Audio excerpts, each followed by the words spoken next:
Hi, welcome to this presentation on the 2015 Gulf Triathlon Survey results.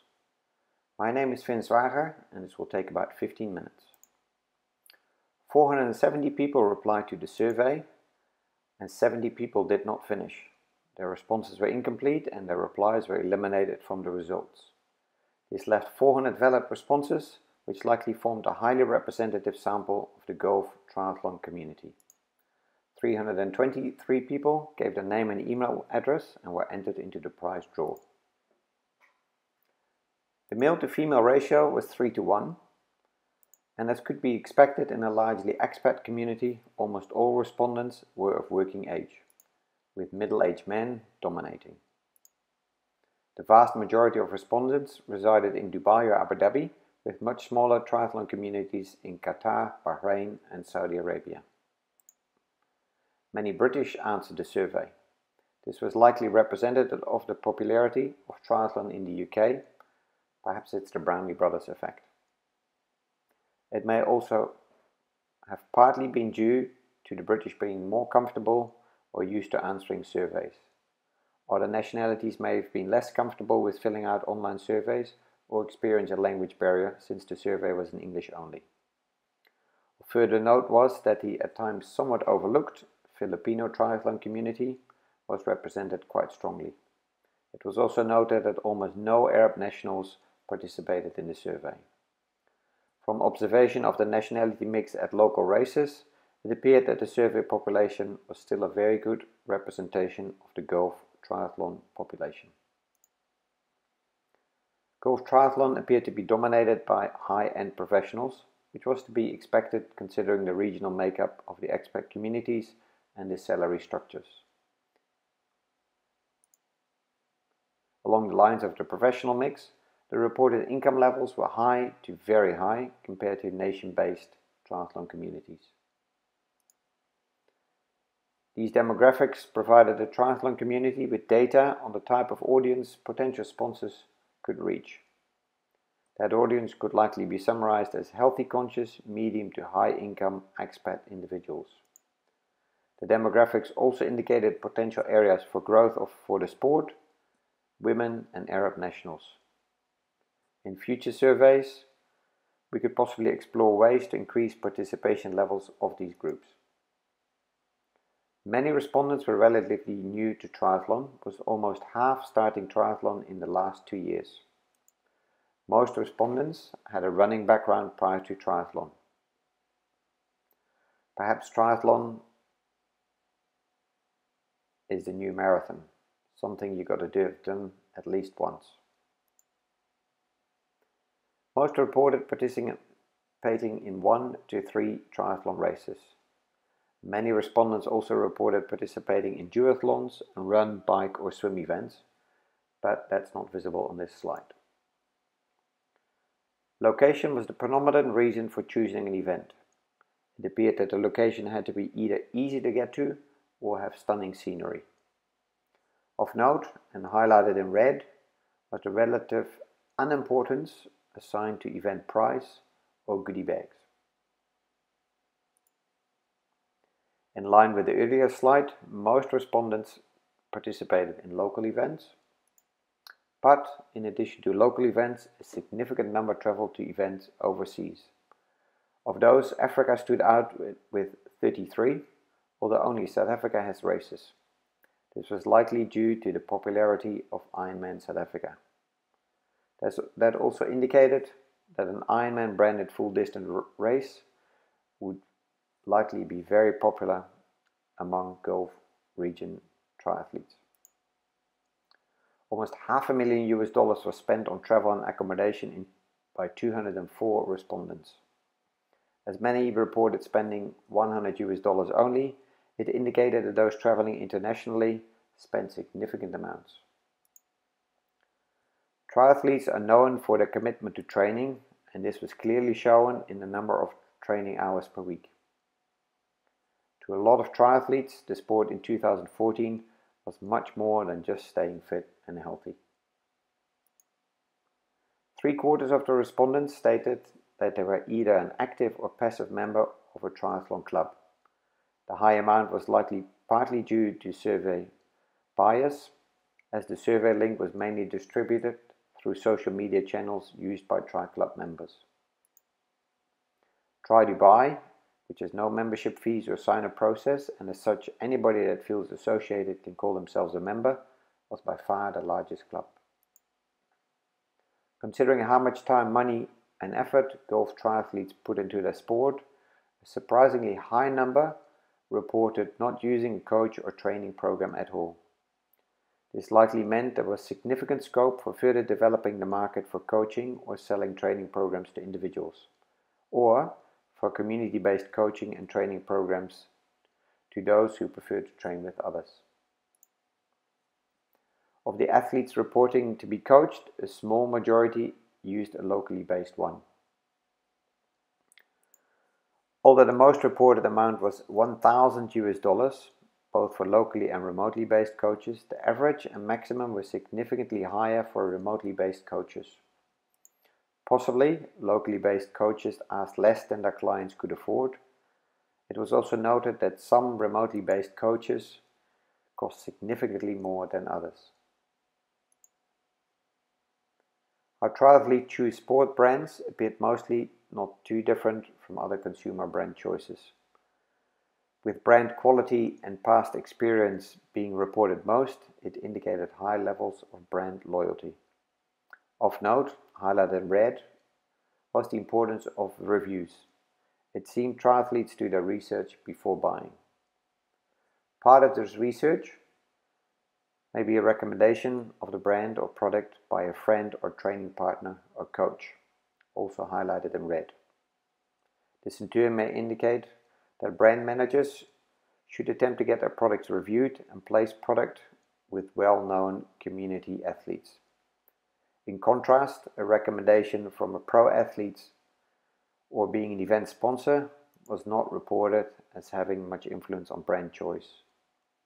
This suggested that tri manufacturers may benefit little from sponsoring pro athletes or races. Tri event organizers and pro athletes may be better off trying to get sponsorship for non-tri related brands which sell product to health conscious, high income individuals. For instance, healthcare providers, financial institutions, insurance companies, car manufacturers, or travel companies. Bike shops appeared to be the big winner of the triathlon growth, but in line with general consumer trend, a significant portion of triathlon expense was reportedly done online. The preferred outlets mostly reflected the Dubai-based survey population. It appeared that having one well-known outlet was a better strategy to reach triathlon consumers than having several. These results may indicate there was an opportunity for a local outlet to run an online shop, keeping in mind that the reason to buy online was often a possibly perceived price advantage. As one triathlete put it, go to Wolfies for advice, Cycle Hub and Adventure HQ for servicing, Bike with Toby, and then buy it all online. In this graph, the size of the brand name represented the number of bikes bought in 2014 beginning 2015. Cervelo at 43 and Specialized at 39 dominated. As these were high-end brands, it is likely indicating that the price was not that important to many golf triathlon consumers. Considering the earlier graphs, the data indicated that there may be a following the leader effect. After reaching a certain market penetration, it is likely much easier to sell more of the same bike brand to triathletes.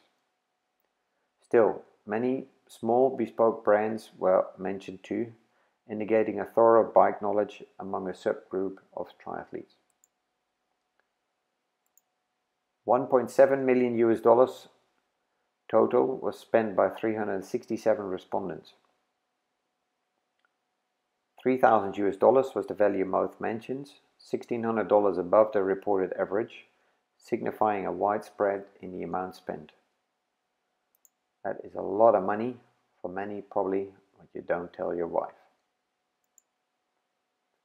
187 respondents reported that they were going to buy a bicycle within the next 2 years, with a similar amount reporting they'll do so from 2017 onwards.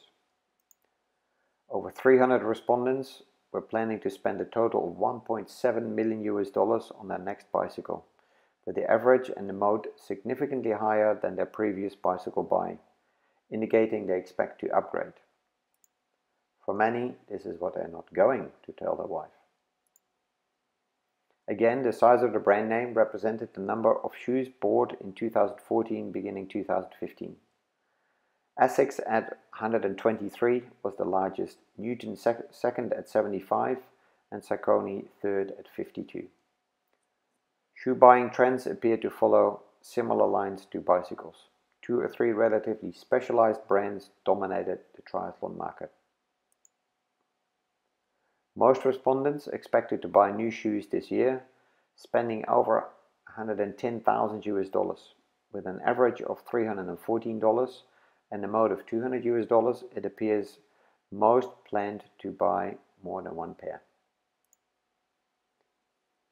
Swim goggles and socks were small items planned to be bought by many, likely because these get lost and suffer from wear and tear. Over $75 was planned to be spent on GPS and heart rate devices. But it appears that recording all these miles and heartbeats will lead to lots of injuries, as twice as much money was planned to be spent on physiotherapy and massages. Buying intentions for 2015 were in line with spends in 2014. Consumables such as shoes and swim goggles were expected to be bought by over half the respondents. A third of the respondents expected to buy significant items such as cycling shoes, wheels, and wetsuits. Of note was that 22% of the respondents expected to buy coaching services, which may indicate growth in this market. A vast majority of the reporters expected to spend substantially more on triathlon this coming year compared to the previous. As the increase was well over a reasonable inflation rate, it indicated good market growth from within the existing triathlon community. As indicated in earlier slides, combined with the number of people joining the sport, a very good increase in market size was likely. Data on such items as insurance, wetsuits, cycling shoes and federation membership was also gathered, but considered not interesting or relevant enough for the audience of this presentation. For survey sponsors, it may be interesting to cross-reference data to find possible correlations. For instance, what is the relationship between income level and brand preferences? Is there a correlation between nationality and bike brand? This could be expanded by combining the survey data with internal sales and marketing data to determine, for instance, overall or segment market share, etc. Facebook was the utterly dominant social media platform used by the triathlon community. Other platforms were reported to be used only a third as often. Many respondents said they mentioned their own or other tri experiences on social media once a week or at least or even daily. Facebook marketing appeared to be a good opportunity for brands and outlets. From observation, most brands outlets in the region only create general content to attract interest. They could consider advertising and or creating specific content such as product reviews. Most respondents reported favorably on the survey itself. Considering the large number of questions, this was somewhat surprising. It may either indicate that the respondents had a genuine interest in answering all the questions, or possibly that they liked to leave a positive impression. Many respondents may have given socially desirable answers. The survey is planned for early 2016, provided sufficient survey sponsors can be found and there's no indication of survey fatigue setting in among the community. The plan is to decrease the number of questions on brand and expenditure and add topics such as training methods, coaching and facilities. Other plans under consideration are snap surveys on hot topics, for instance age group doping or locally significant developments. Thanks for your interest and please feel free to contact me if you have any questions or suggestions.